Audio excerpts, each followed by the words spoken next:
Bueno, que ya es la última clase porque la próxima semana tenemos la prueba. Quedamos para el día miércoles la prueba, ¿no? ¿Se acuerdan la hora?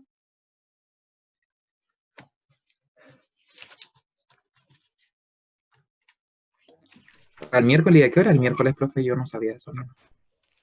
No sabía, profe, ¿a qué hora es? ¿Ah? No se ¿Cómo no sabía, sabía? profe. ¿Ah? ¿Cuándo nos dijo?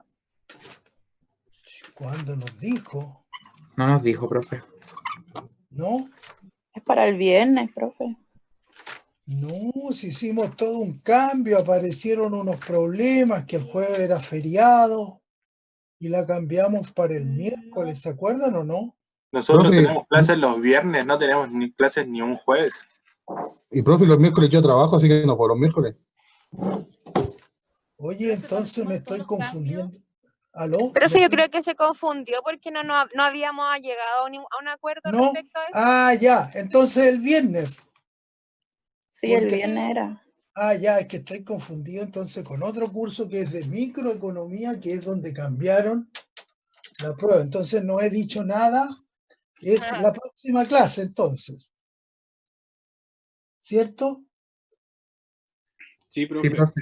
¿Estamos de acuerdo entonces? Ya, es que lo estaba confundiendo con el curso de microeconomía, que es de ingeniería civil industrial, que esos fueron los que cambiaron la prueba.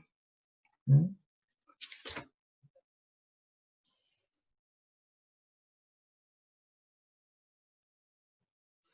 Perfecto.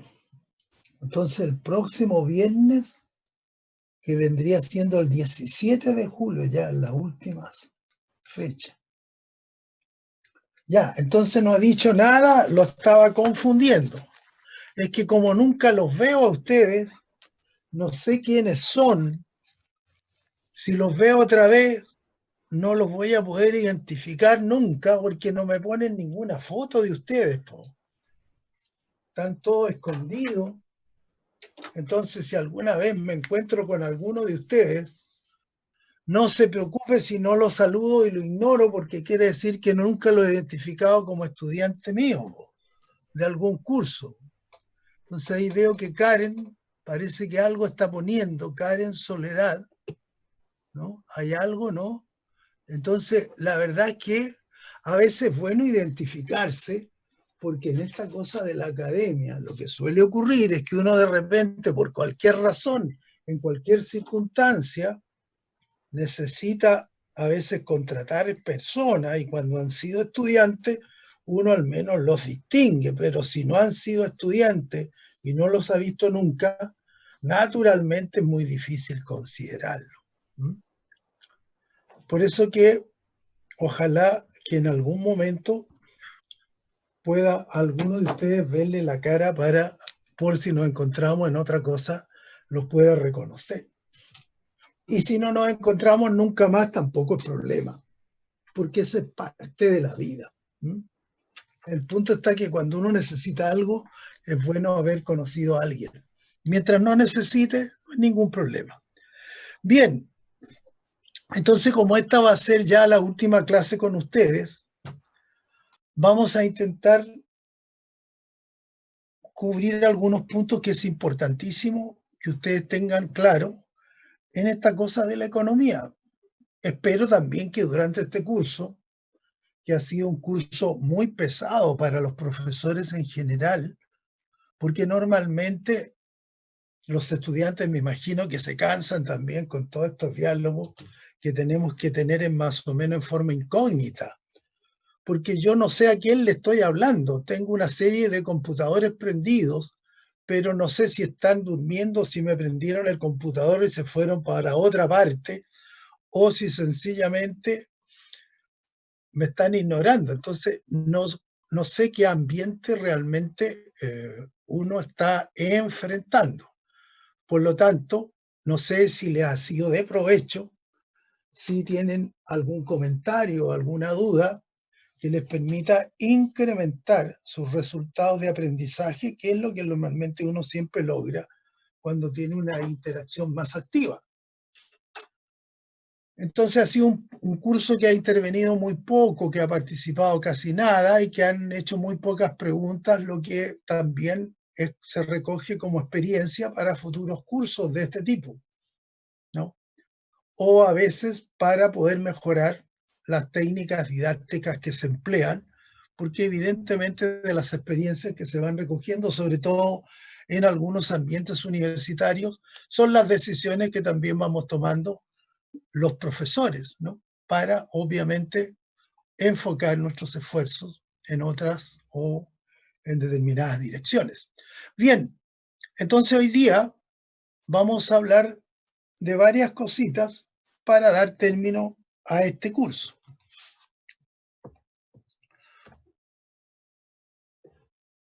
La primera cosa que vamos a hablar es que nosotros cuando estamos en la economía, que es una cosa que cada vez es más relevante, de acuerdo a lo que se observa, porque si no tiene los medios o no tiene las condiciones básicas, casi no puede actuar. Y hoy día estamos luchando en gran parte de este país por sobrevivir, porque evidentemente si nos cortan los ingresos o las posibilidades de recibir algo, después nos cuesta mucho poder sobrevivir, porque la cuestión económica es vital en cualquier orden de cosas. Y hoy día estamos viviendo un ambiente a nivel del país de situaciones muy críticas. Y eso a pesar de que la crisis es de carácter sanitario, es una crisis social, bueno, la variable económica pega fuerte, ¿no? Pega fuerte y eso complejiza mucho los ambientes.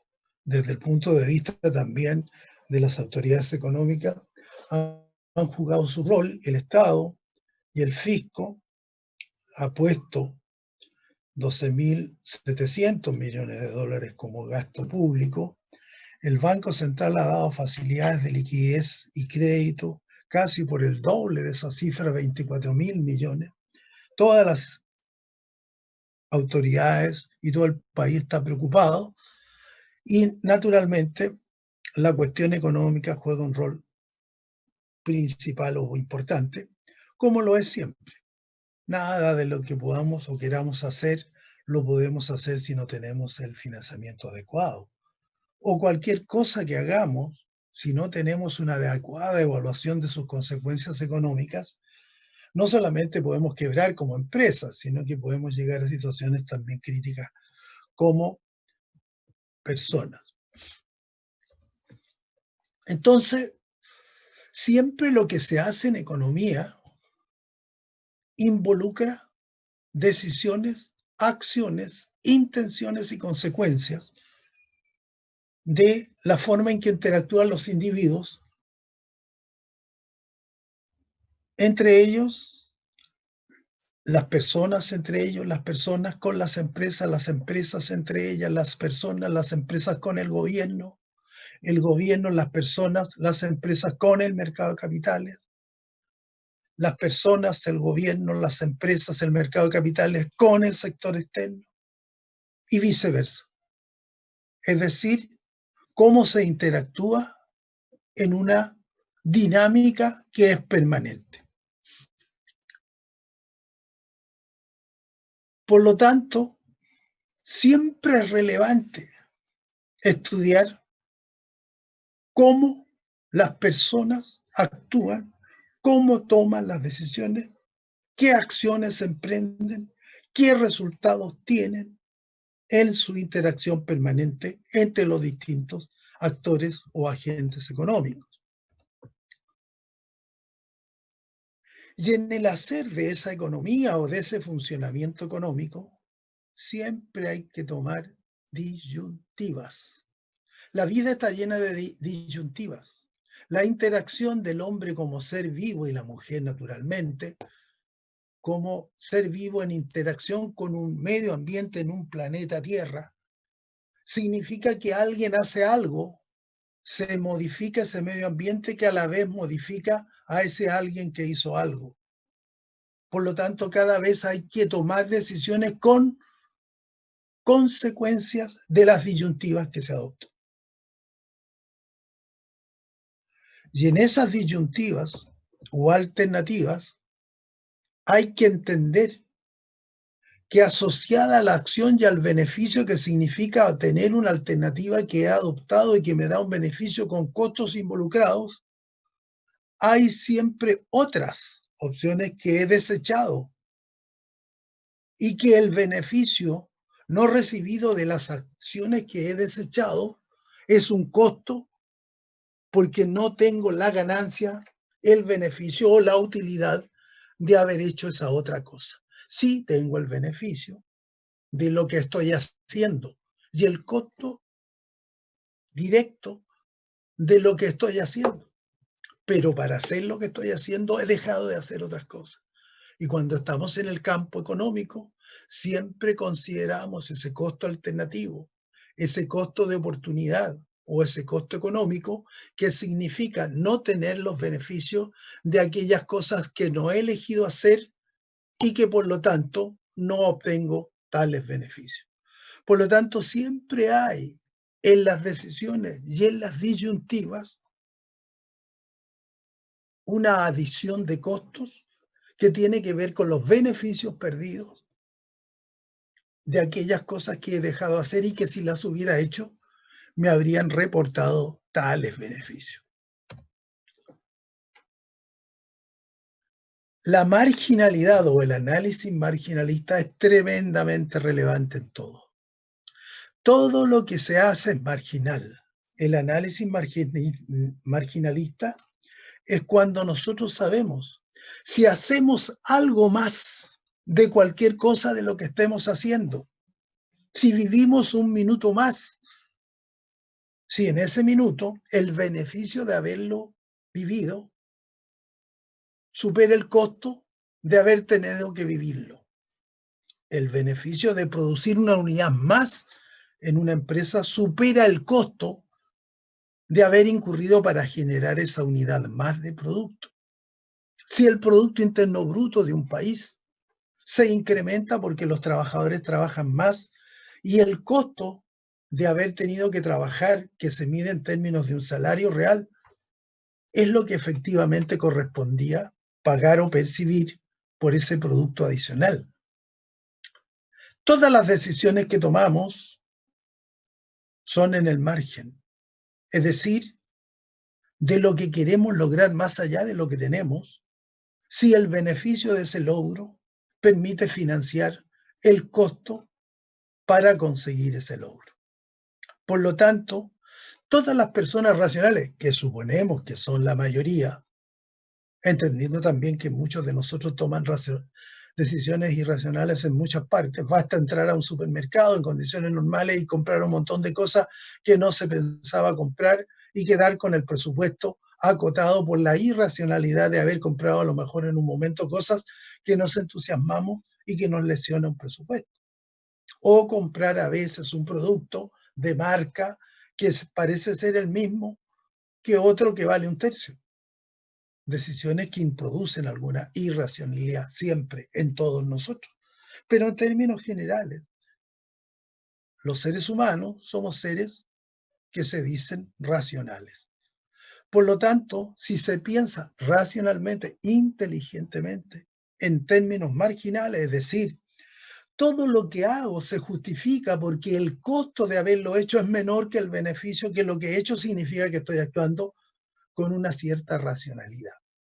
Esta cosa que es como directamente y pareciera ser obvia, se da en muy pocos casos. Las empresas quiebran porque probablemente los ingenieros, los técnicos, los gerentes, los encargados de la contabilidad, de la producción, de las ventas, de las finanzas, no logran determinar el punto en que el costo marginal supera al ingreso marginal y la empresa empieza a tener pérdida. Si no, nadie quebraría y todas las empresas serían tremendamente rentables. Por lo tanto, la administración de los recursos escasos, que va por la racionalidad de las personas, siempre está en el análisis marginal. ¿Qué ocurre en un momento más ¿Qué ocurre en una dosis más de trabajador? ¿Qué ocurre en una empresa que produce un producto más? ¿Qué ocurre en una industria? ¿Qué ocurre en un sector de una economía? ¿Qué ocurre en un país? En términos marginales. Y siempre estamos actuando con incentivos. Nadie hace nada si no tiene un motivo. Y por lo tanto ese motivo y ese incentivo que se mide en resultados que se valoran y se expresan en términos monetarios equivalentes, siempre están presentes en cualquier decisión de los individuos. Por lo tanto, el incentivo tiene que ser valorado, medido naturalmente y por consiguiente motivador para quienes les corresponde tomar decisiones. Las sociedades que se van modernizando son la expresión de personas que racionalmente se especializan en aquellas cosas que tienen ventajas comparativas relativas importantes o notorias. Si todos hacemos de todo en una sociedad, todos hacemos las cosas medio mal. Porque una buena división del trabajo y una especialización en aquellas cosas en que tenemos mayor productividad porque tenemos más capacidad, nos va a generar un mayor producto a todos. Y si todos somos capaces de generar excedentes, es decir, producir más allá de lo que necesitamos, podemos intercambiar los excedentes de uno con los excedentes de otro y abrirse al comercio. Y cuando comerciamos, todos ganamos porque intercambiamos los excedentes productivos, porque cada cual produce aquello que tiene eficiencia, porque la sociedad divide el trabajo. Y quien tiene ventajas para una tarea, elige una disciplina o cumple una labor y lo hace bien, tiene un excedente más allá de lo que consume. Y si ese excedente lo intercambia con los excedentes del otro a través del comercio, esa sociedad se desarrolla más. Lo mismo ocurre con los países. Un país como Estados Unidos, que tiene un desarrollo relativo mayor que Chile, no tiene ninguna necesidad de contactarse ni hacer un acuerdo de integración con Chile. ¿Qué interés podría tener Estados Unidos de hacer esa cosa, ¿no? Bueno, me están preguntando aquí en el chat, ¿no tienes, Yacine, parece micrófono? El excedente que se genera es lo que es más allá de lo que necesito para consumir. Cuando yo hago muchas cosas, si soy herrero, panadero, carnicero, bombero y gerente, es muy probable que haga todas las 4 o 5 cosas en forma regular. Pero si solo soy gerente y me dedico a dirigir la empresa y lo hago eficientemente sin perder el tiempo en hacer pan porque soy malo para hacer el pan, o para hacer la carne, o para hacer cualquier otro oficio, es muy probable que tenga mayor productividad como gerente. Si soy panadero y solo hago panes y no voy a dirigir una empresa porque no tengo cómo, y voy a perder el tiempo y voy a tener malos resultados. Entonces el excedente es todo aquello que se genera de más de lo que necesito para consumir. Y por lo tanto, en una sociedad, cada oficio, cada empresa, cada proceso productivo, cada industria, cada región, cada área o sector de una economía, si produce a aquello que está teniendo ventajas comparativas, todos van a producir más. Y por lo tanto, los excedentes se van a generar, van a ser mayores. Y por lo tanto, si soy panadero, hago pan y le compro carne al carnicero, porque el carnicero elabora la carne mejor que yo. Y él me va a comprar pan porque yo elaboro el pan mejor que él. Entonces intercambiamos el pan que yo genero además para venderlo y le compro a él la carne, es muy probable que ambos ganemos más.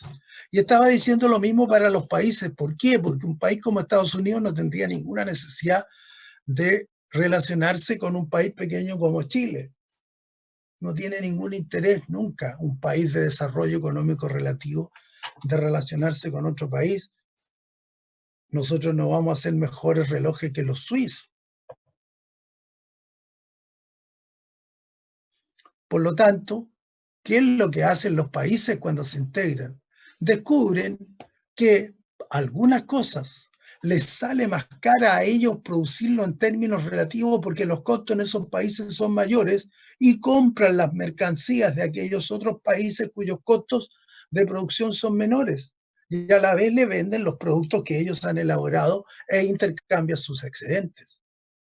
En Chile, que tenía una buena industria textil hace algún tiempo, con algunas plantas, bueno, el intercambio con China permite darse cuenta que la mano de obra china es mucho más barata, entonces estas empresas toman las maquinarias, se las llevan a la India o a China y hacen un producto que sale mucho más barato porque el costo relativo del trabajo allá, el pago de los salarios, comparativamente es menor. Entonces producen a menor costo y venden en Chile a un menor costo para el consumidor, aprovechando esa ventaja comparativa relativa que tiene China con mano de obra barata versus la mano de obra que en Chile a esas textiles le sale más caro.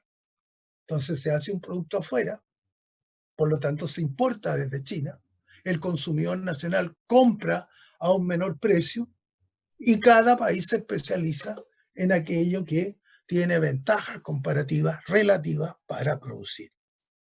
Por lo tanto, cuando comerciamos internamente o cuando comerciamos entre países, todos ganan con todo y por eso se hacen los acuerdos de integración. Y por eso Estados Unidos hace un convenio con Chile y la China con Chile o la China con la Unión Europea o la Comunidad Económica Europea o el Espacio Económico Europeo o Estados Unidos con Europa o Estados Unidos con Canadá o con cualquier país del mundo o con Burundi.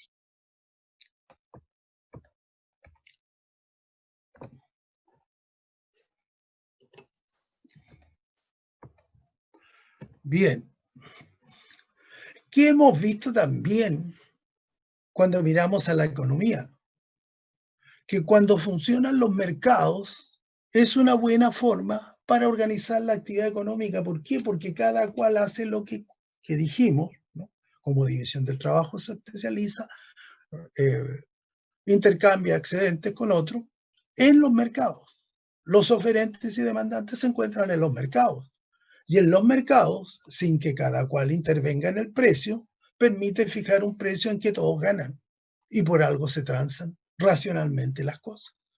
Entonces, el mercado ha demostrado en el último tiempo, las sociedades más modernas, ser un excelente o adecuado, que obviamente con fallas también, pero más adecuado que otros, mecanismo de asignar los recursos para organizar la actividad económica. Es decir, aquellas cosas que son escasas, como son los factores, los recursos, para producir puedan ser utilizados de la forma más eficientemente posible, de manera de que tengan un mayor impacto en la producción y por lo tanto en el bienestar de las personas que consumen aquellas cantidades de bienes mayores. El Estado cuando interviene puede mejorar los resultados del mercado, por eso la importancia del Estado. Estamos viendo hoy día con el COVID-19 que hay un programa de fomento, FOGAPE, de fomento y garantía estatal para la pequeña empresa, o créditos del sector público para un ingreso familiar de emergencia, o muchos otros mecanismos. ¿Por qué? Porque tenemos una crisis sanitaria, social, económica. Y el Estado ha debido intervenir para organizar muchas actividades y para dar apoyo a las personas, a las empresas que permitan una sobrevivencia para algunos y un pequeño o inicio del desarrollo para otros. Pero es el Estado. Entonces los mercados funcionan, sí, pero naturalmente también tenemos una autoridad que regula esos funcionamientos cuando hay excesos o interviene con los servicios que presta la administración pública a partir de los impuestos o ingresos que recibe desde las personas, desde las empresas, para retribuir con los servicios de la administración pública, seguridad, vigilancia, soberanía nacional, Fuerzas Armadas, Policía, Investigaciones, Administración del Estado, puentes, puertos, autopistas, plazas, servicios del Estado a la comunidad, educación, investigación. Los estados intervienen en los mercados y mejoran los resultados de los mercados.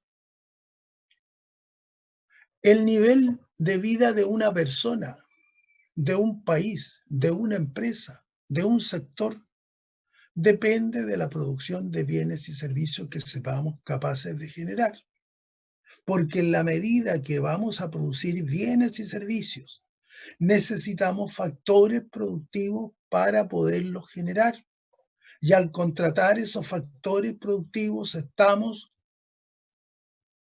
nutriéndolos de esos servicios para producir y por lo tanto pagamos a los servicios a esos factores productivos.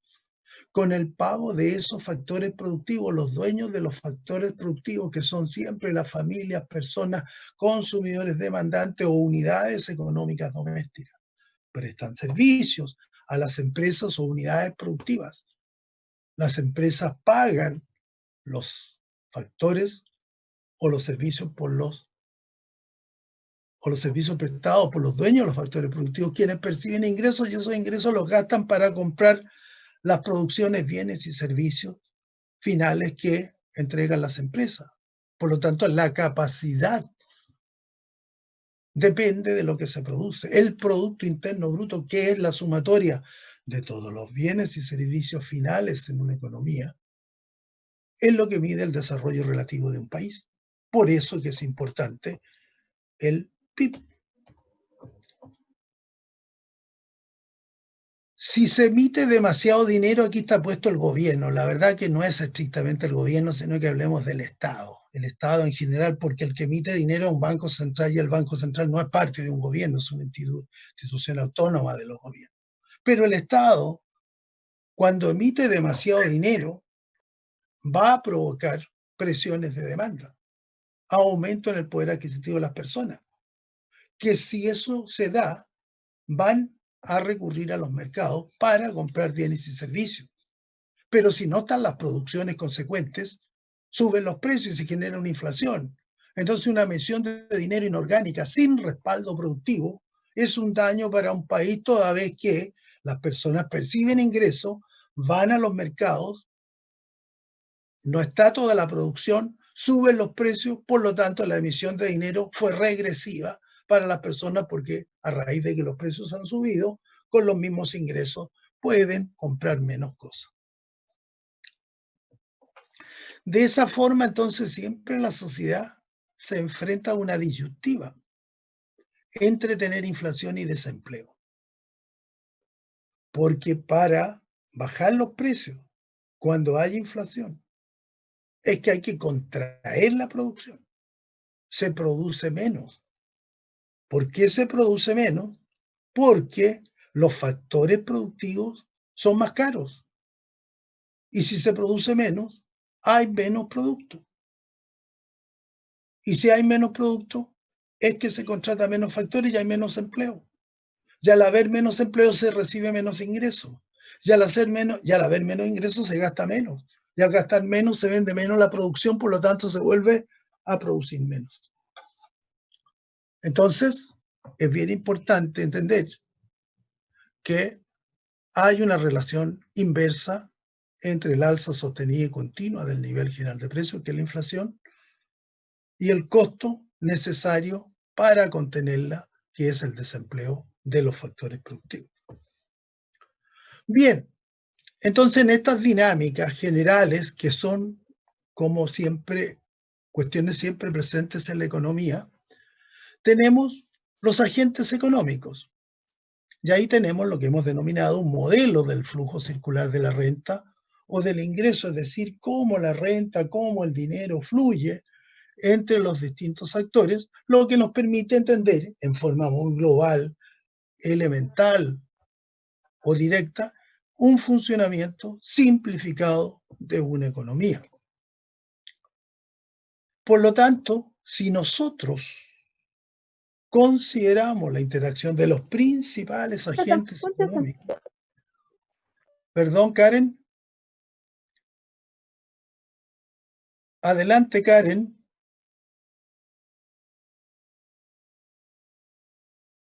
Bueno, si nosotros consideramos la interacción entre los agentes económicos, vamos a entender entonces, en una forma simplificada, como hemos dicho, el funcionamiento de esa economía. Entonces, en esa ejemplificación de actores, vamos a tomar 5 tipos de actores que son los actores o agentes clásicos que hemos conversado en alguna otra oportunidad. Los consumidores o familias, que son los que se llaman también economías domésticas, personas demandantes, que son los dueños de los factores productivos. Reitero una vez más, los únicos dueños de los factores productivos en una economía, en cualquier sistema, en cualquier país, son los consumidores o familias. Las empresas no son dueños de nada. Las empresas son entidades productivas que organizan a los factores productivos y contratan a dichos factores productivos. Por lo tanto, los únicos dueños de los factores productivos y que prestan servicios productivos a las empresas son los consumidores o familias. La función principal de los consumidores o familias, que son las personas, los individuos, es prestar servicio, como consecuencia de lo cual reciben rentas que les permiten satisfacer sus necesidades. Por lo tanto, las personas recibirán sueldos y salarios y remuneraciones si se emplean como tales, o recibirán rentas, intereses, reajustes si son dueños del capital y prestan servicio a las empresas como capitalistas, y recibirán rentas de arrendamiento si tienen instalaciones de infraestructura que arriendan a las empresas, o recibirán sueldos, salarios y remuneraciones si se emplean como profesionales de la gestión empresarial. Por lo tanto, son las personas quienes perciben los ingresos, dependiendo del tipo de factor productivo que esté prestando servicio. Obviamente, también podrán existir contrataciones entre personas, por ejemplo, un trabajo doméstico. Son personas que contratan a otras personas. O a veces podrían existir transferencias de un sector público que lo hace al pago de los jubilados que trabajaron en su oportunidad y que contribuyeron y que ahora el Estado retribuye a través de pensiones. En general, las familias reciben ingresos, gastan en consumo, pagan impuestos y ahorran cuando el consumo es menor que el ingreso. Y ahorran económicamente cuando esos ahorros van exclusivamente a un mercado de capitales.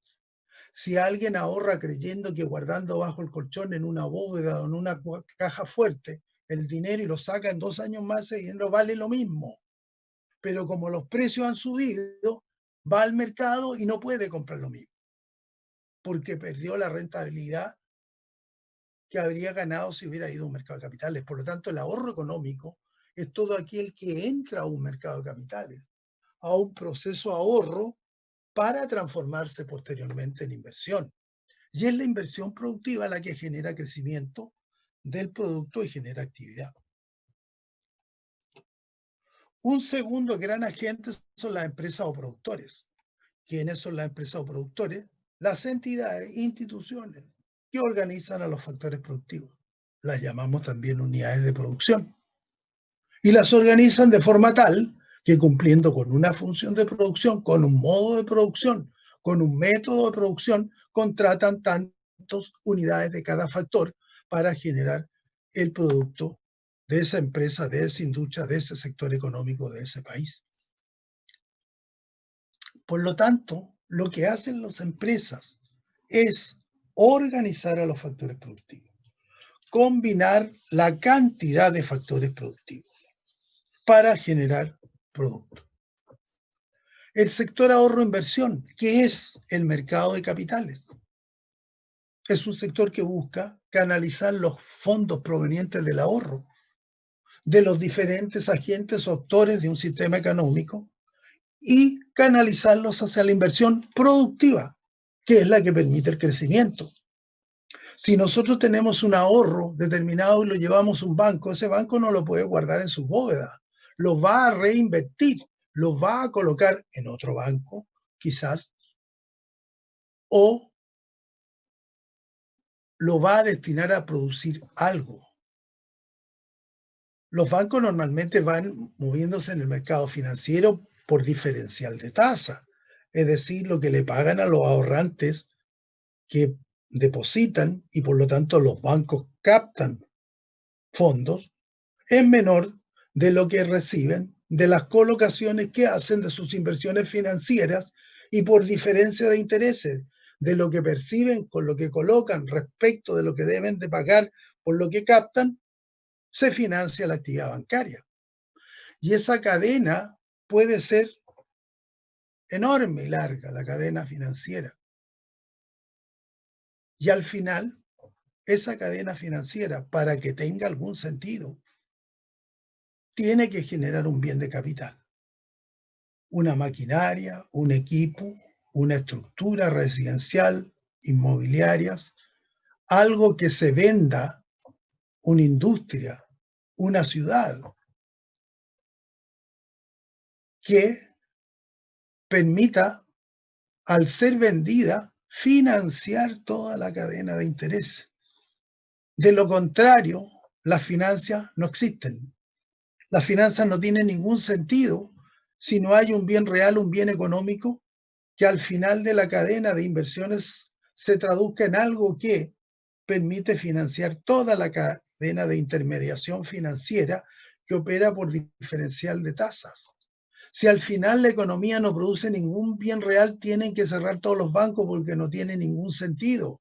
Y todas las finanzas, porque no tiene ningún sentido si la economía no es capaz al final generar un bien económico, un bien real, un bien que al transarse en el mercado genere los ingresos suficientes para pagar todas las diferencias de tasas entre captaciones y colocaciones de fondos en el mundo financiero. Por lo tanto, solo existe el mundo financiero en la medida que el mundo económico le permita generar esa diferencial de tasa. Otro sector importante es el gobierno, ¿no? Aquí hablamos del gobierno como del Estado, como la administración del Estado. ¿Y qué hace un gobierno?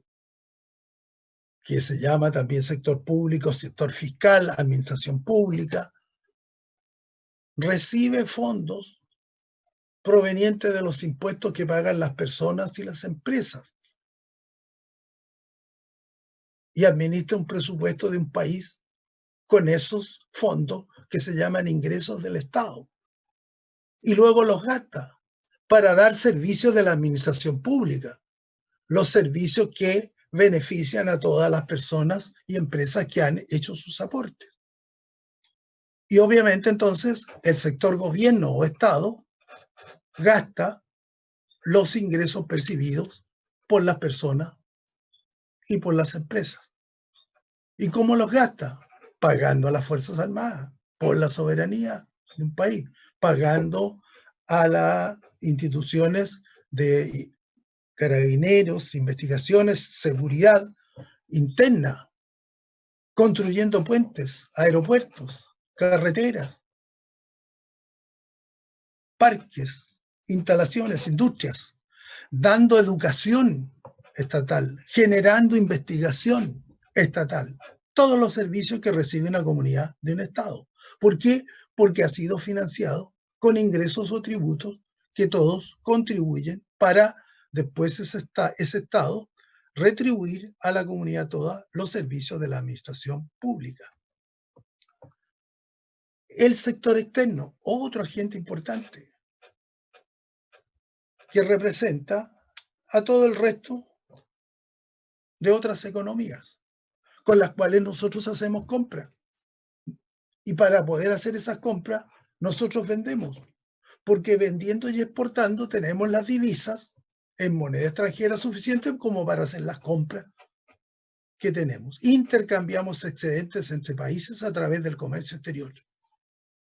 Podemos comprar e importar desde otros países porque podemos vender y exportar a esos otros países. Por lo tanto, tenemos que detrás de los consumidores hay una función consumo, cuyo objetivo es maximizar el bienestar.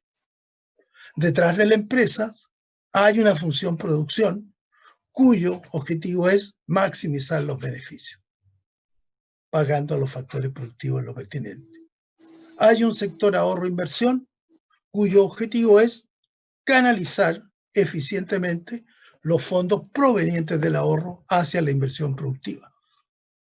Hay un sector gobierno que regula el funcionamiento de las economías y que busca maximizar el bienestar de la sociedad, financiada a través de impuestos y retribuida a través de gastos. Y hay un exterior o sector externo cuyo objetivo es maximizar las utilidades provenientes del comercio con el exterior.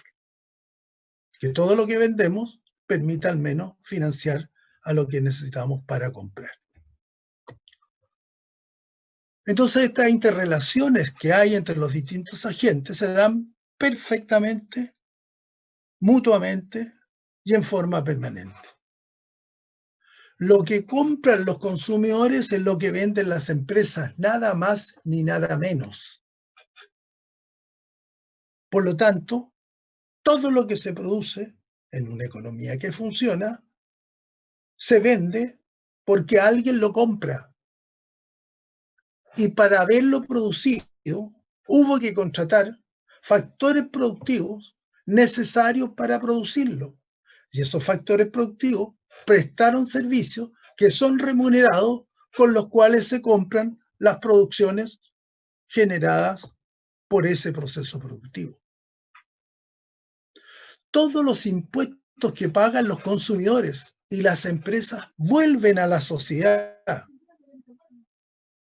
como asistencia sanitaria, educación, seguridad, ayudas, otros, ¿no? Como país respecto de otros, o con obras de infraestructura, o con la prestación de servicios a la comunidad o a la sociedad toda. Lo que ahorran las personas, las empresas o el gobierno va a un mercado de capitales que se canaliza hacia una inversión y permite un crecimiento que nos va a generar mayor consumo. Si nosotros ahorramos, eso es un sacrificio de consumo presente para mañana consumir más. Para mañana estar mejor, por eso ahorramos. Y por eso vamos a un mercado de capitales para tener una rentabilidad que nos permita después consumir más. Si hoy día consumimos más de lo que tenemos como ingreso y nos endeudamos para ello, después tenemos que consumir menos porque tenemos que pagar la deuda que hemos contraído. Por lo tanto, el ahorro racional es un menor consumo, sacrificio de consumo presente en aras, esperando un mayor consumo futuro. Si no, no tiene lógica ni sentido. Y por lo tanto, un quinto elemento es que las ventas que hacemos al exterior, por lo cual obtenemos divisas que nos permiten comprar otras mercancías provenientes del exterior, es la lógica del sector externo. Por lo tanto, en síntesis, siempre entre todos los agentes que hemos clasificado entre estas 5 grandes categorías para entendernos mejor, vamos a establecer relaciones circulares, relaciones permanentes, interacciones mutuas, en las que lo que fluye es el dinero. Lo que fluye son los flujos monetarios. De ahí la importancia del dinero y de la administración de ese dinero en una economía. ¿Qué es la economía cerrada y privada? La economía cerrada es aquella que no está interactuando con el sector externo. Y la economía privada es aquella que no está interactuando con el gobierno. Entonces suponemos constante o ceteris paribus la relación con el exterior y la relación con el gobierno. Por si acaso, todos los supuestos de ceteris paribus o todos los supuestos que se hacen en la economía no es para falsear la economía, ni para presentar una cosa que no es real.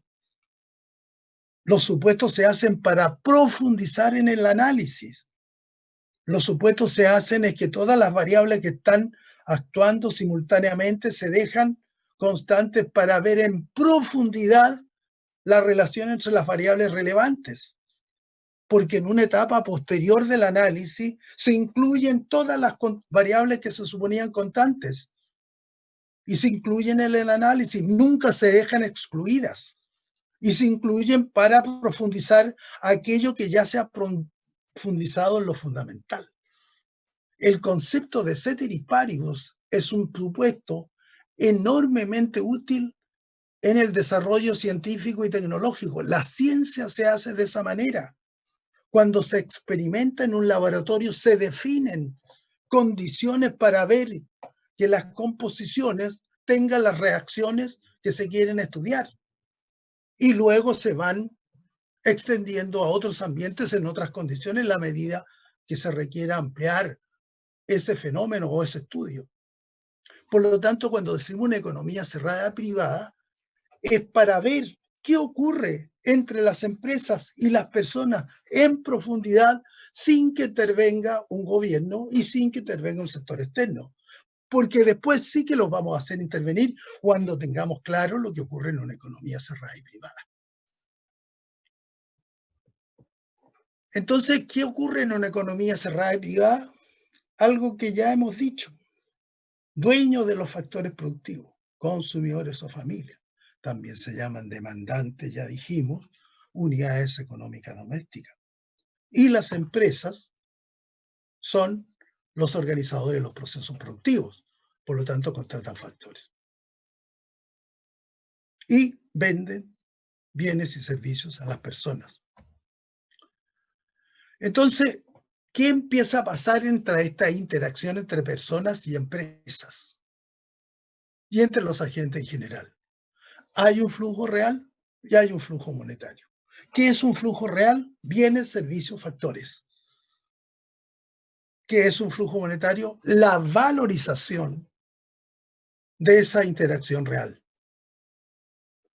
Por lo tanto, cuando hay un flujo real entre empresas y personas, lo que se está transando son servicios por los factores productivos empleados. Y se está recibiendo a cambio bienes y servicios generados por las empresas. Y el flujo monetario será la expresión en dinero de aquellas expresiones o relaciones en flujos. De forma tal que el flujo real entre los consumidores y familias, entre las empresas o productores, es que los consumidores o familias prestan o entregan servicios productivos a las empresas. Y las empresas producen bienes y servicios finales que compran todas las personas. Y así funciona toda la economía. Si no consideramos un gobierno, si no consideramos un sector externo, y si no consideramos todavía un mercado de capitales. ¿Para qué? Para profundizar en esta relación. Entonces hay un flujo real entre los consumidores o empresas y las empresas o productores. Y hay un flujo monetario que es el pago por los servicios productivos prestados y que es la compra de los bienes y servicios consumidos. Por lo tanto, al flujo real, que es el que está al interior de esta gráfica de prestación de servicios productivos, hay una valorización de esos servicios productivos en términos de una corriente de pagos a los servicios productivos prestados, monetaria, y a la corriente de bienes y servicios finales producidos por las empresas. Hay una corriente de gastos en consumo que compra todas esas producciones. Y así funciona siempre la economía, en una forma simple, en una forma agregada, entendiendo que hay consumidores o familias y empresas o productores. Ceteris paribus, lo demás. Y podemos estudiar largamente estas relaciones entre familias y empresas. ¿Qué ocurre entonces?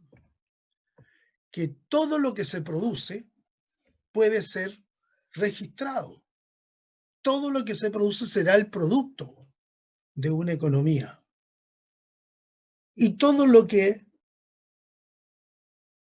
se percibe es el ingreso de una economía, que es el pago a los factores productivos. Y ese es todo el ingreso de una economía. Y la producción de bienes y servicios finales es toda la producción de la economía.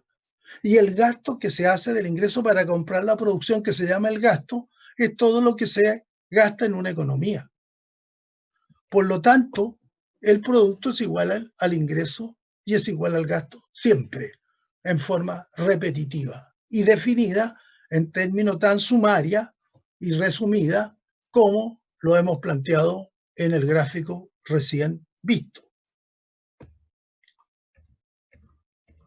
Por lo tanto, el Producto Interno Bruto o el PIB será la sumatoria de todos los bienes y servicios finales producidos. El ingreso nacional bruto será todos los pagos a los factores productivos por los servicios prestados. Y el gasto será toda la utilización de los ingresos que he percibido en comprar los bienes y servicios producidos. De manera que el ahorro va a significar una baja potencial del producto, porque hay una parte del ingreso que no se consume y que se genera para el ahorro. Por lo tanto, si ese ahorro se saca de este flujo, el producto, el ingreso y el gasto van a ser menores, porque hay una parte de lo que estaba circulando que ya no circula. Por lo tanto, en principio, cuando hay un no consumo o un ahorro, el producto, el ingreso y el gasto van a bajar. Pero existe un sector ahorro-inversión que estaba ceteris paribus, ahora lo incorporamos. Y cuando incorporamos el ahorro-inversión y ya sabemos lo que pasa entre las empresas y las personas en términos monetarios, como está expresado ahí, que las personas prestan a las empresas servicios productivos, reciben ingresos y los gastan en consumo. Nos vamos a representar aquí la corriente del gasto en términos reales o los flujos reales para no complejizar el cuadro, porque toda contrapartida real tiene una contrapartida monetaria y viceversa. Vamos aquí a expresar solo los movimientos de dinero o monetario. Entonces, eso ya lo sabemos. Y podemos ahora agregar que las personas no gastan todo en consumo, sino que ahorran una parte del consumo. Y ese ahorro va al sector ahorro, inversión o mercado de capitales. Y en la medida que va a ese sector, se va a transformar en la posibilidad de tener inversión que va a generar crecimiento, porque al final de la cadena de las inversiones vamos a generar un bien de capital que al transarlo nos va a permitir financiar toda la cadena de intermediación financiera que haya existido. Entonces, si existe un mercado de capitales, es que podemos canalizar a través de él los fondos provenientes del ahorro y destinarlos productivamente a un proceso de inversión que genere bienes de capital que permitan financiar la inversión, el ahorro y el manejo financiero para justamente aumentar la capacidad productiva de una economía. Pero ¿qué es lo que empieza a pasar cuando está el fenómeno ahorro-inversión? No solamente ahorran las personas, que es lo que acabamos de ver, sino que también las empresas. Y podemos ver que también las personas no gastan todo en consumo y ahorran, sino que además hay ingresos generados por personas que contratan ahora a otras personas como el trabajo doméstico. U otras labores que las personas contraten a otras personas. Por lo tanto, ya no se gasta todo en consumo, una parte se ahorra y otra parte, que tampoco se gasta en consumo, va a ingresos generados por las personas para las propias personas. Y las empresas no todo lo pagan en los servicios por los factores productivos contratados, sino que hay una parte que las empresas no distribuyen, es decir, no pagan a los dueños del factor capital todas las utilidades que han generado, sino que hay una parte que no distribuyen a esos dueños de los factores productivos, porque probablemente las empresas, comunidades productivas, generan más de lo que es el pago a los factores productivos contratados. Por ejemplo, si se ha contratado capital, es probable que ese capital haya tenido un rendimiento productivo porque la empresa, organizando a los factores productivos contratados, ha podido generar una cantidad de productos que le permite financiar ese capital contratado y generar excedentes. Por lo tanto, esos excedentes son utilidades no distribuidas que la empresa puede destinar al mercado de capitales.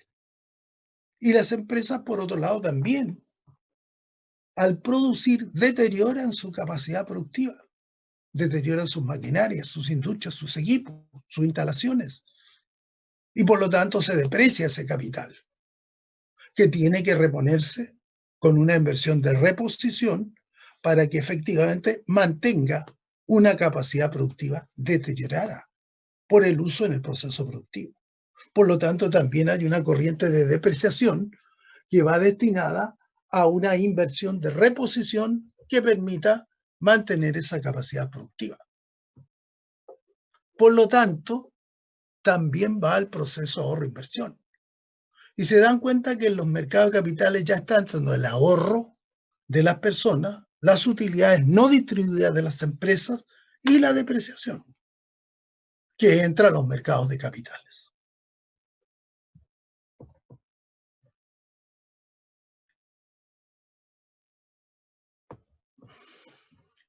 Si se incorpora el gobierno, que estaba ceteris paribus, ahora se incorpora, teniendo claro qué relación hay entre la empresa, las personas y el mercado de capitales. Si se incorpora el gobierno, ¿qué empieza a pasar en este análisis? Que las personas pagan impuestos al gobierno, que las empresas pagan impuestos al gobierno. Por lo tanto, el gobierno se financia con los ingresos provenientes de los tributos o impuestos pagados por las personas y que integran el presupuesto de la nación como ingresos. Y que el gobierno compra o gasta en bienes producidos por las empresas porque contrata a las empresas parte de esos productos. Pero el gobierno también paga a las personas. Tiene funcionarios de la administración pública, tiene las Fuerzas Armadas, tiene la seguridad interior, exterior, ¿no? Por lo tanto, también hay ingresos generados por el gobierno o el sector público que va a las personas. Y también hay un ahorro del gobierno. Si el gobierno gasta menos de lo que le ingresa, ese ahorro del gobierno va al mercado de capitales. Por lo tanto, hay una interacción permanente de la forma que hemos señalado entre los distintos actores que hemos considerado. Si consideramos el exterior, el sector externo en nuestro análisis, hemos dicho que tenemos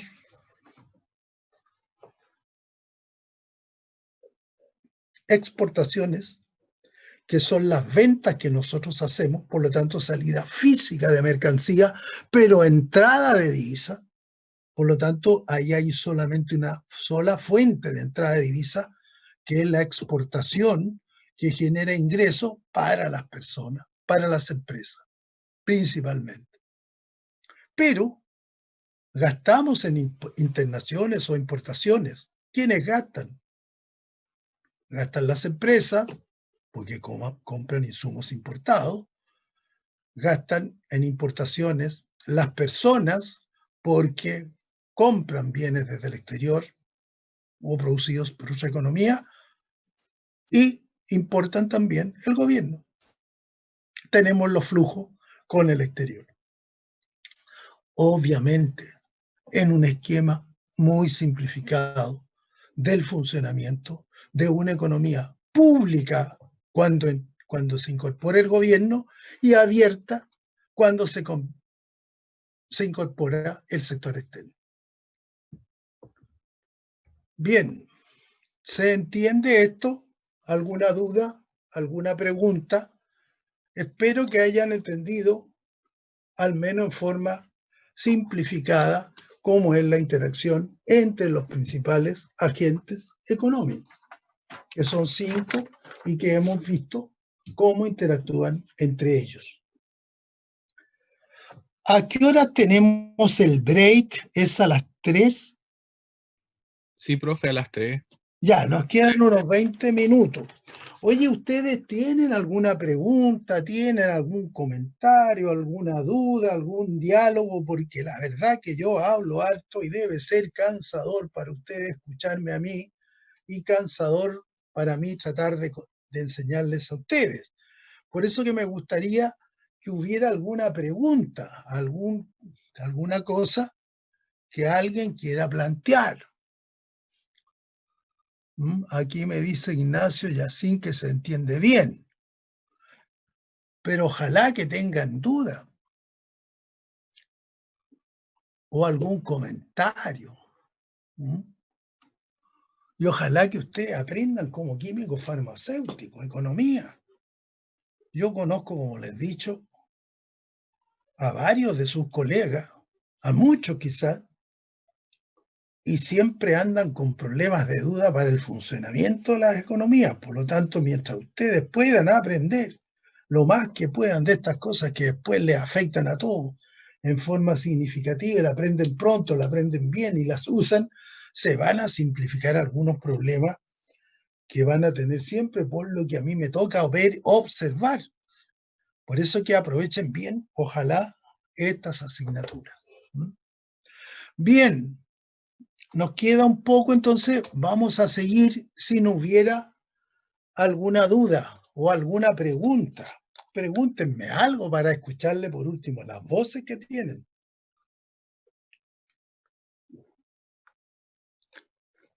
Ninguno se ha atrevido a ponerme tampoco la foto. Entonces, cuando la directora me pregunte cómo son sus estudiantes, les voy a decir, no he visto a ninguno. No sé cómo son. ¿Cierto?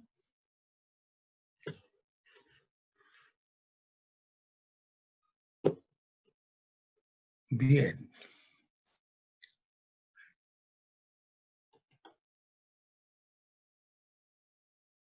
Aquí está Vania.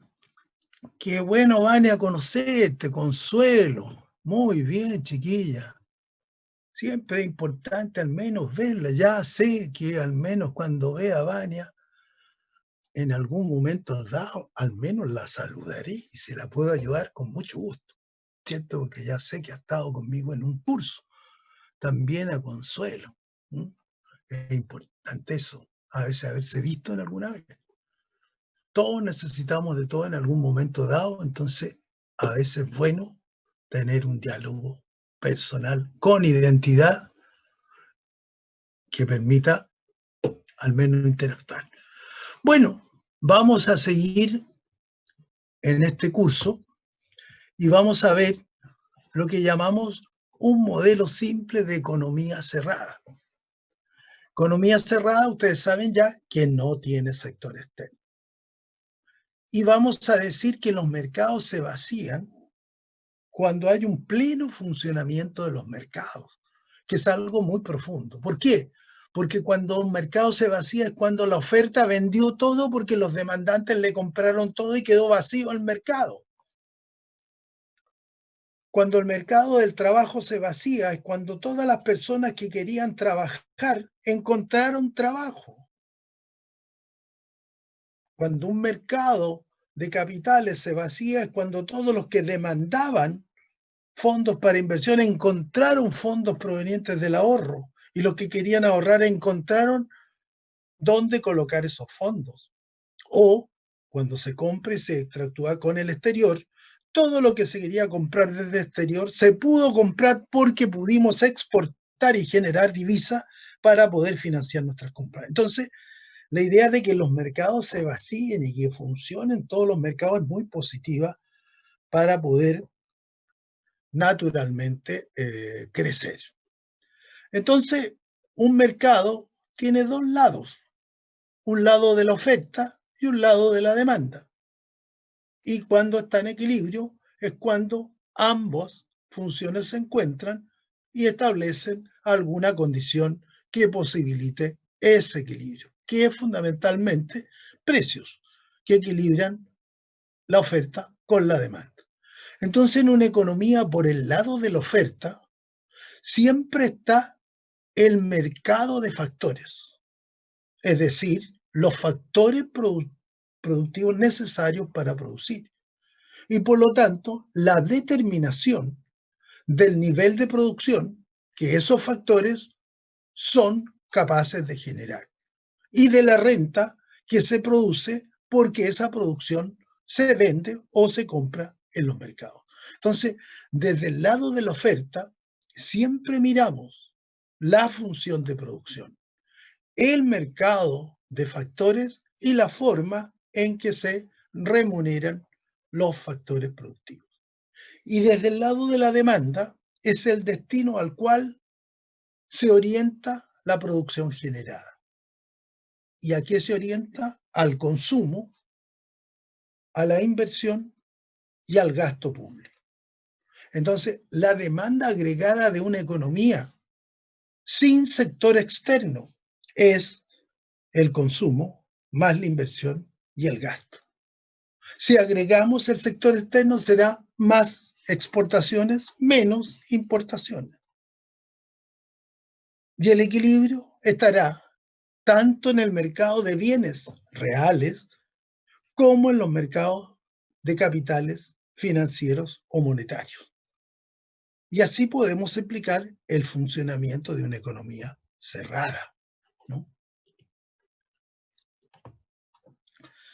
Desde el punto de vista de la producción, entonces, tenemos una función de producción, tenemos una cantidad de productos generada que es función de los factores que hemos empleado, del capital, del trabajo. Ponemos esos dos, podríamos poner también la tierra, los terrenos, instalaciones o infraestructura, o la capacidad empresarial, pero con dos basta, que es lo fundamental, ¿no? Ceteris paribus el resto.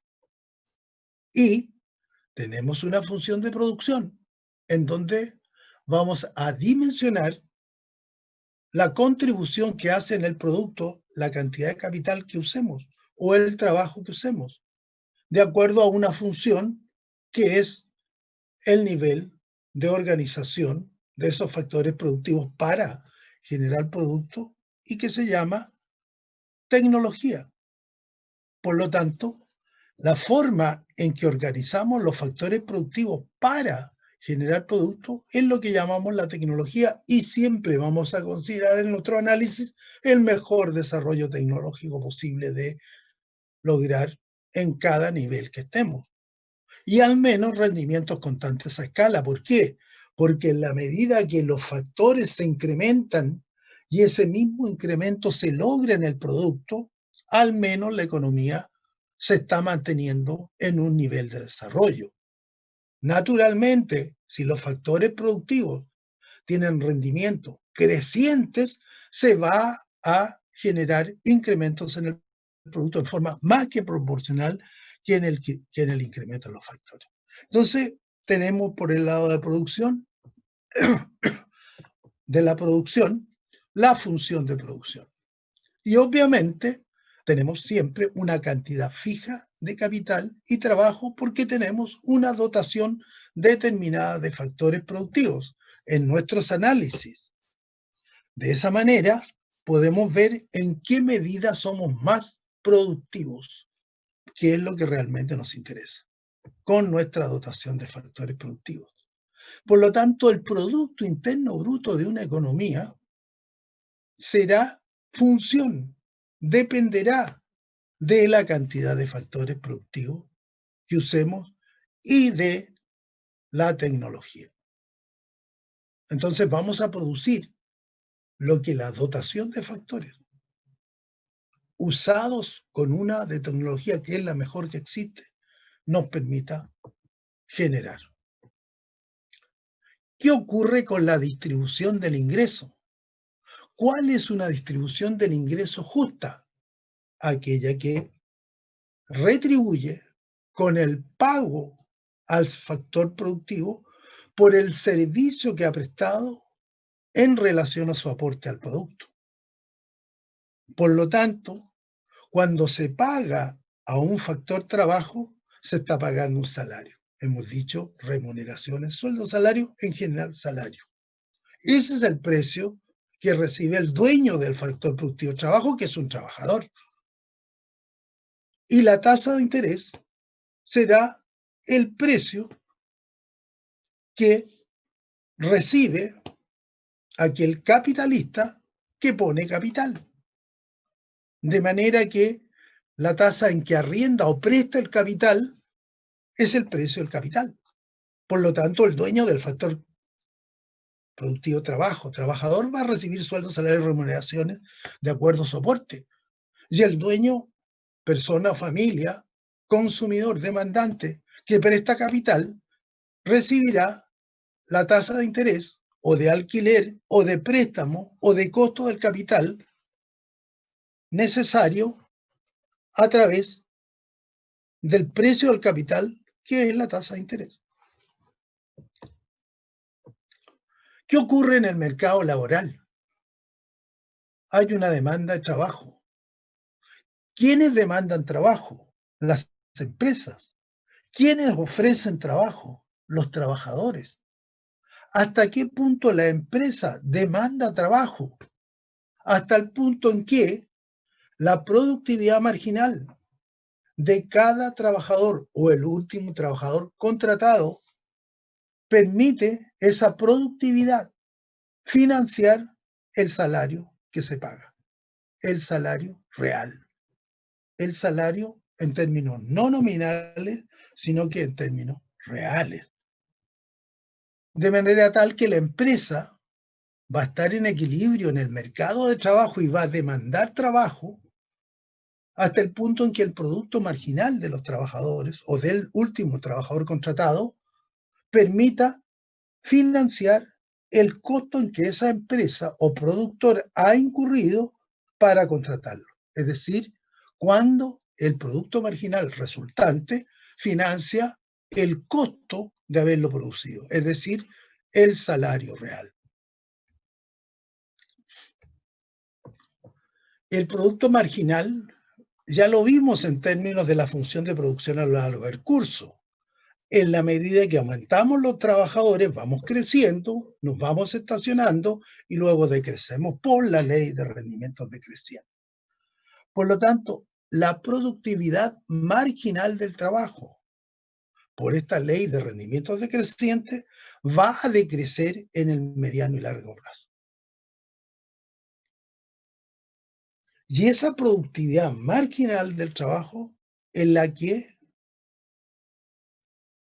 comparada con el costo de contratar a un trabajador o su sueldo, es lo que nos da el equilibrio. La empresa racional que quiere mantener en equilibrio o mantenerse en equilibrio va a demandar trabajo en la medida que el producto marginal, la contribución marginal adicional de cada trabajador al menos financie su sueldo, es decir, el salario real.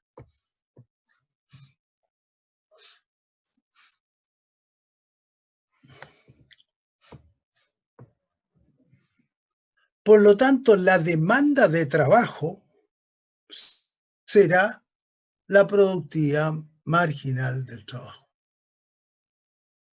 Ya hemos dicho, cada empresa contrata trabajo hasta el punto en que el producto marginal es igual al salario real. Es una pendiente decreciente, de manera que en la medida que sube el precio del trabajo o el costo del salario aumenta, las empresas están, o quienes contratan o demandan trabajo, que son las empresas, van a estar dispuestos a demandar menos y viceversa.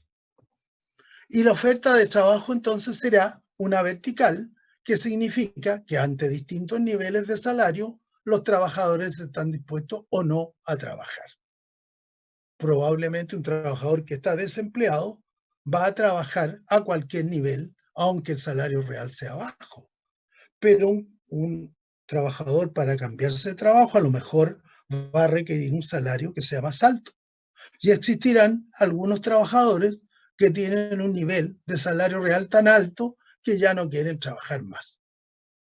Y por lo tanto, esta curva de oferta de trabajo podrá variar en todos esos aspectos. Lo que estamos diciendo aquí, en términos de oferta de trabajo, es que los trabajadores estarían dispuestos a trabajar a nivel de toda la economía a un nivel de salario real compatible con la productividad marginal que ellos proponen u otorgan a la empresa. Por lo tanto, cuando queremos igualar o equilibrar el mercado laboral, lo hacemos a través del salario real.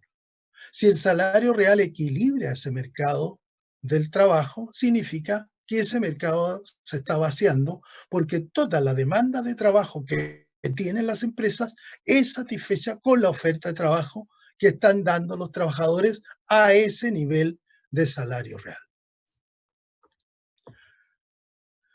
Si la productividad del trabajo es relevante en el mercado laboral, la productividad del capital es relevante en el mercado de capitales.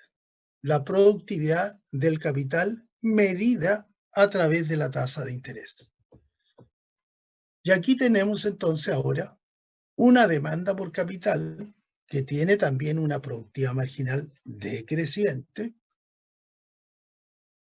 que significa la demanda por inversión, demanda por capital para inversión. Se iguala con la oferta capital que se supone que está disponible para esa demanda en la medida que la tasa de interés real, ¿no? Lo que está ahí es repartido por P, significa la tasa de interés R partido por los precios esperados, es decir, que se estiman, si esa tasa de interés real es conveniente, la oferta de capital siempre va a estar disponible. Por lo tanto, va a satisfacer la demanda de capital. La oferta de capital es el ahorro. La demanda de capital es la inversión. Entonces, ¿qué es la distribución? O la distribución del ingreso. Si podemos pagar a cada factor en forma justa su producto marginal, estamos en una adecuada distribución del ingreso. ¿Por qué? Porque es una remuneración que reconoce el aporte y la contribución de ese factor en el producto. Por lo tanto, se va a remunerar de acuerdo al aporte que ha entregado cada factor al producto. Entonces, lo que nosotros somos capaces de tener como renta total de todo el trabajo es la productividad marginal del trabajo, que es el precio unitario adicional por la cantidad de trabajo aportada. Y si eso es igual al salario real, estamos en equilibrio en el mercado del trabajo. Si la productividad marginal del capital por la dotación del capital es igual a la renta, a la tasa de interés real, estamos en el equilibrio del mercado de capitales. Entonces, cuando el mercado del trabajo y el mercado de capitales están en equilibrio, ¿qué es la renta nacional? Si tenemos rendimientos constantes de escala, por lo menos la renta nacional será la renta proveniente del trabajo, que está constituida por la productividad marginal de cada dotación de capital por la cantidad de la dotación total, más la productividad marginal de trabajo por la cantidad de dotación total de capital. Por lo tanto, la renta nacional es la renta proveniente del trabajo más la renta proveniente del capital. Eso por el lado de la producción, de la oferta. ¿Y qué nos pasa por el lado de la demanda? Es lo que debiéramos revisar rápidamente a continuación. Pero entiendo que a las 3 tenemos el recreo, ¿verdad? Que sería la hora en que estamos. Entonces vamos a interrumpir los minutos del recreo y vamos a continuación, a la vuelta, a hablar de la parte de demanda, porque ya nos quedaría menos clase. Muy bien, nos volvemos a encontrar después de un breve recreo. Ya, profe.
Muy bien.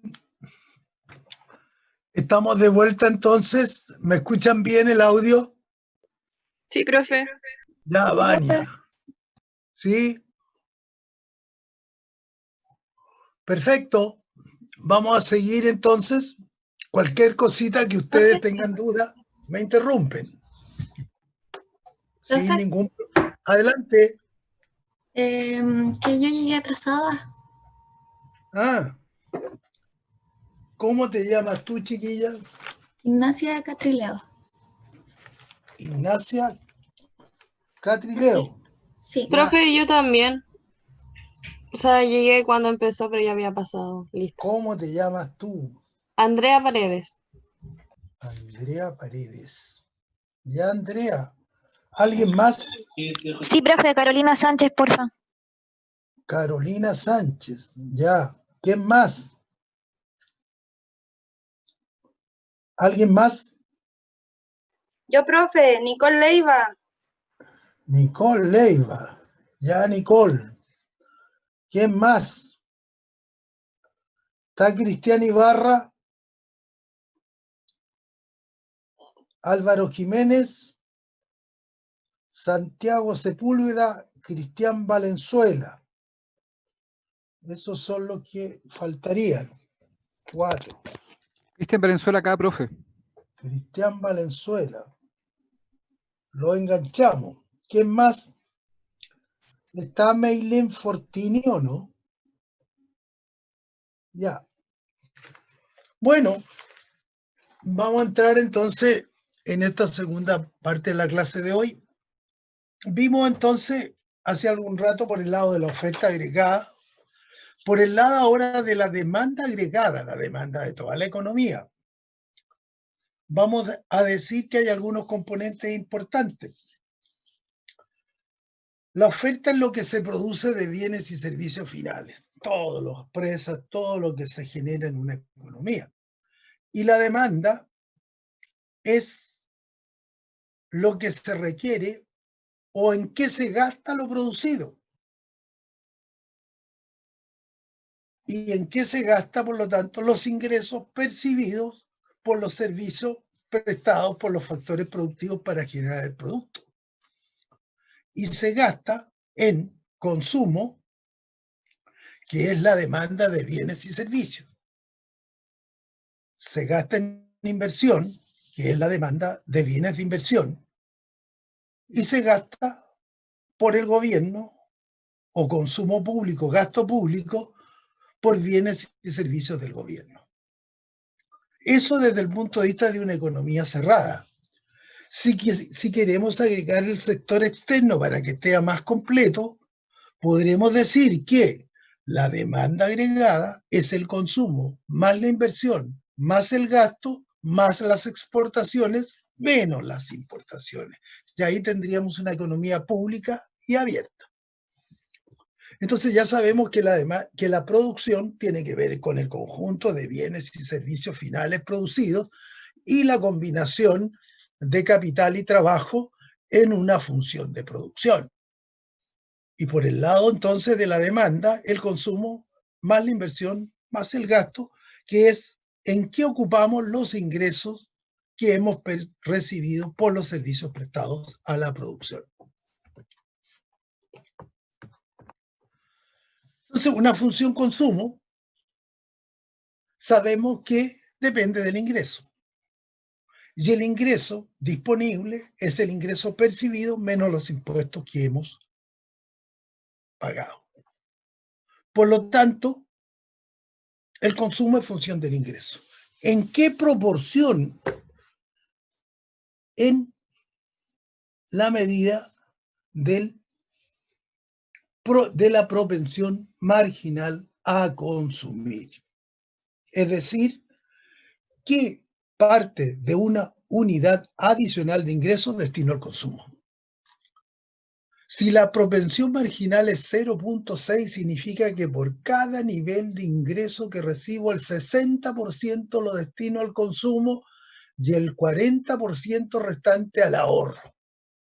Por lo tanto, la propensión marginal al consumo es la proporción de una unidad adicional de ingreso que se destina al consumo. Por lo tanto, la función consumo es una pendiente creciente que dice que el consumo es función del ingreso menos los impuestos y que su pendiente estará dada por la propensión marginal a consumir. Que tendremos básicamente un consumo básico inicial de sobrevivencia, que es mínimo, que será endeudándonos.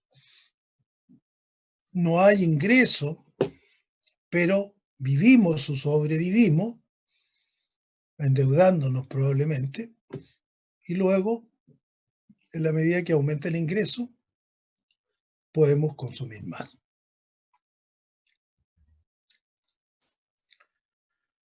Entonces, el consumo es función del ingreso, en forma directamente proporcional. ¿De qué depende la inversión? ¿De qué depende que podamos obtener fondos para poder invertir? Del costo de lo que significa obtener esos fondos. Y el costo que significa ese capital o esos fondos es la tasa de interés. La tasa de interés que se paga por pedir prestado, por conseguir fondos. Es el costo de pedir prestado, el costo capital. La tasa de interés, el precio por el uso del dinero, por la utilización de los fondos. Por lo tanto, la función de inversión dependerá y será función de la tasa de interés. En la medida que sube la tasa de interés, es decir, sube el precio del dinero de conseguir los fondos, baja la inversión porque se hace más cara. Si sube el precio de la inversión, vamos a estar dispuestos a demandar fondos por inversión menores. Por lo tanto, la función de inversión será una función con pendiente decreciente. En la medida que baja la tasa de interés, vamos a estar dispuestos a gastar o a pagar más por los préstamos obtenidos. Las compras del Estado, que es otra componente, son exógenas, porque están establecidos en los presupuestos de la nación. No dependen de la tasa de interés, ni dependen de la propensión marginal a consumir. Las compras del Estado son exógenas, los impuestos también, porque están determinados por ley y son parte de los ingresos y gastos del gobierno, el presupuesto de la nación. De manera tal que, desde el punto de vista de la demanda agregada, tenemos el consumo, tenemos la inversión y tenemos el gasto. El consumo, que depende del ingreso menos los impuestos, la inversión, que depende de la tasa de interés, y el gasto, que es autónomo. Por el lado de la demanda, consumo más inversión más gasto. Por el lado de la oferta, es el producto. Y es la participación o la contribución o la producción marginal de los factores para, dado el nivel tecnológico mejor existente, generar producto. Por lo tanto, el equilibrio de la oferta agregada igual a la demanda agregada será el equilibrio de ambas funciones, en donde la tasa de interés es relevante porque es la variable que se determina en los mercados de capitales y es el precio por el costo de capital que se transmite a todos los precios de la economía. Por eso es importante, cuando un banco central determina una tasa de interés, que de alguna manera está orientando y determinando en consecuencia todos los precios de una economía y permitiendo los equilibrios de oferta y demanda agregada de toda esa economía. En más específico, en el mercado de capitales hay ahorro, oferta de fondos, hay inversión, demanda de fondos.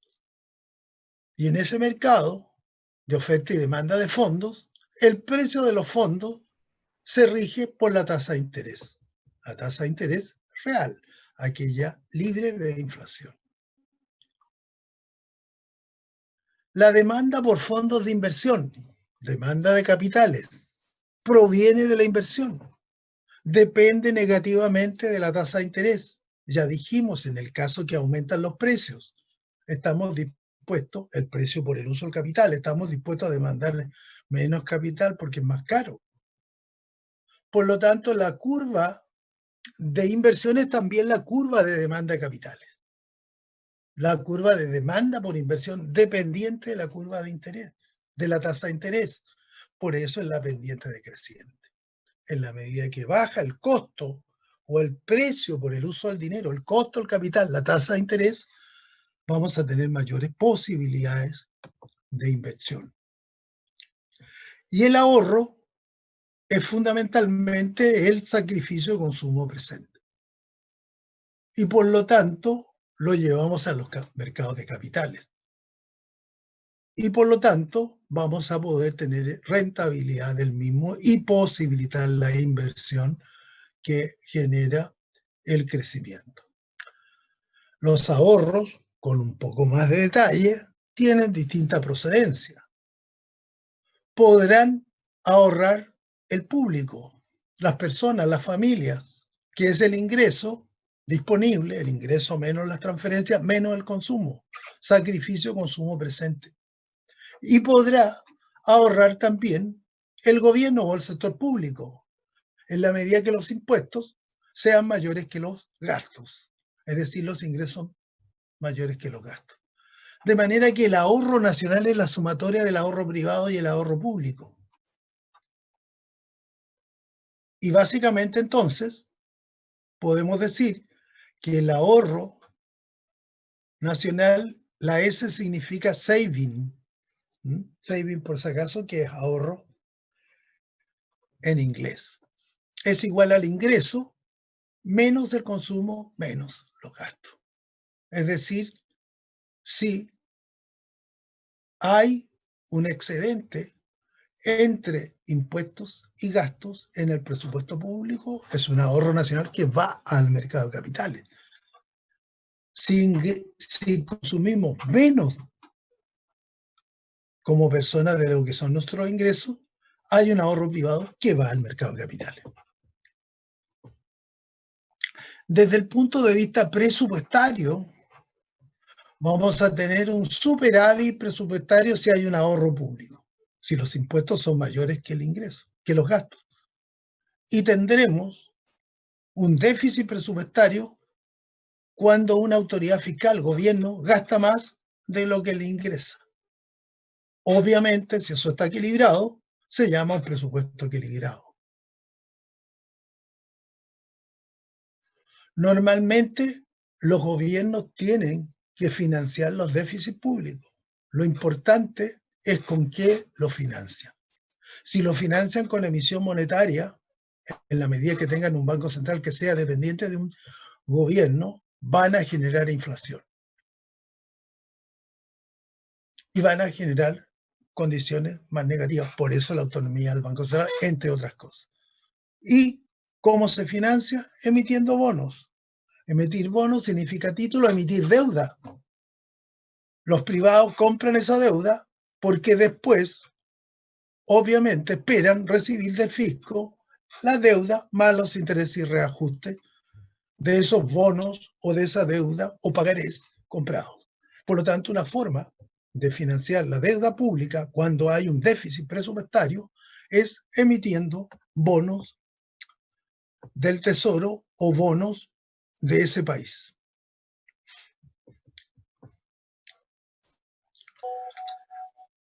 La oferta de capitales, por lo tanto, es el ahorro nacional.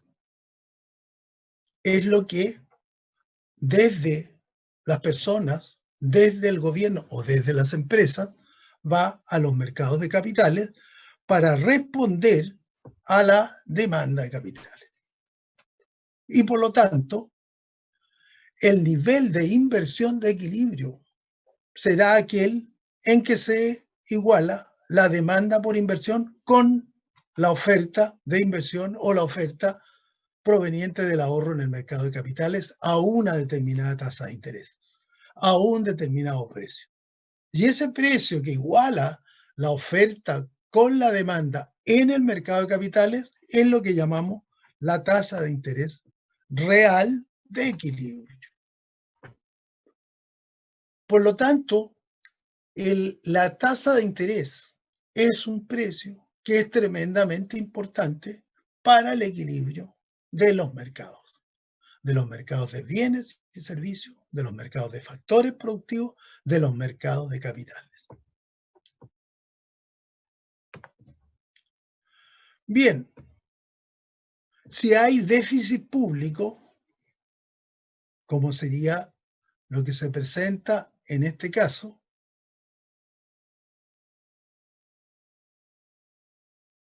es como consecuencia de que se ha reducido el ahorro. El déficit significa que se gasta más de lo que ingresa. Y si se gasta más de lo que ingresa y hay déficit que reducen el ahorro, significa que el bien, capital, dinero, se hace más escaso. Y ese bien sube de precio, sube la tasa de interés. Al subir la tasa de interés, baja la inversión porque se encarece el precio por el uso del dinero. Por lo tanto, un déficit público produce reducción en la inversión y en las posibilidades de crecimiento. Porque el déficit público reduce el ahorro, se hacen más escasos los bienes de capital, la tasa de interés en bienes más escasos sube, a consecuencia de lo cual, al encarecerse el costo de ese capital, la inversión baja y por lo tanto se decrece en el producto. Si hay un aumento en la tasa de interés o un incremento en la inversión deseada, nos equilibramos vía el precio, la tasa de interés.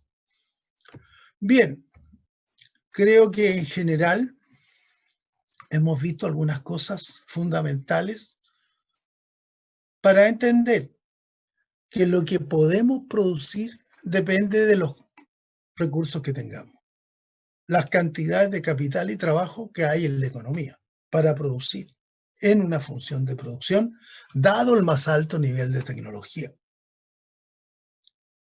Las empresas en general, cuando contratan factores, lo hacen al punto en que la productividad marginal iguala su costo, iguala su precio.